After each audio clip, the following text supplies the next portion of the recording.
નમસ્કાર મિત્રો, હાસ્ય હિંડોળામાં આપ સૌનું હાર્દિક સ્વાગત કરું છું. મિત્રો, એક દી હું ઘરે એકલો હતો અને મારા ઘરે એક ભિખારી આવ્યો. દરવાજો ખખડાયો એટલે હું બેઠો થયો અને પછી બોલું એટલે કે ભીખમાં જે કાંઈ હોય દો, મારે જમવું છે. એટલે મેં કીધું ભાઈ મને રાંધતા નથી આવડતું, હું એકલો છું આજે ઘરે, પણ વાંધો નહીં હું જોઉં. અને હું ઘરમાં ગયો અને ફ્રીજમાં ડોકિયું કર્યું ને તો ફ્રીજમાં ભાત પડ્યા હતા.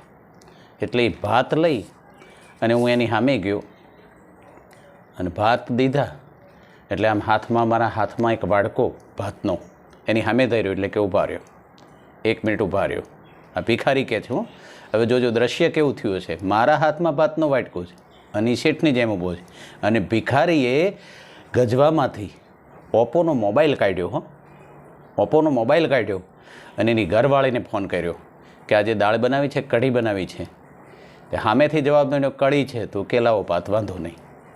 આ ભિખારી પણ એક ભિખારી એક શેઠને કે શેઠ 10 રૂપિયા દો. એટલે શેઠ કે તું રૂષ્ટપુષ્ટ છે, તારા હાથ પગ હાજા છે, હું તને 10 રૂપિયા નહીં દઉં. ને આ ભિખારી બોલ્યો કે તારા 10 રૂપિયા માટે હું મારા હાથ પગ ભંગવી નાખું એમ?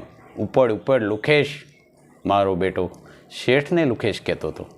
પણ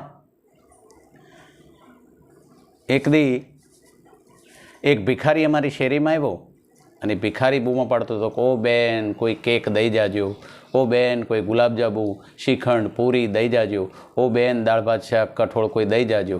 એટલે મારી ઘરવાળીએ પૂછ્યું કે આમ કેમ બોલે છે? ન્યાયી ભિખારીએ જવાબ દીધો કે બેન આજે મારો બર્થડે છે ને, બીજાના પૈસે ને બીજાના જમણથી બર્થડે કરે.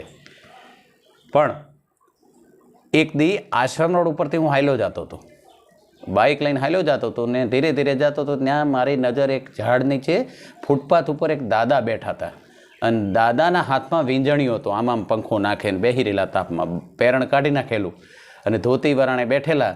અને મેં બ્રેક કર્યું બાઇક અને બ્રેક કરીને દાદાની સામે જઈ અને દાદાએ પેરણ જે આગળ મૂક્યું હતું ને એની ઉપર 10ની નોટ મૂકી.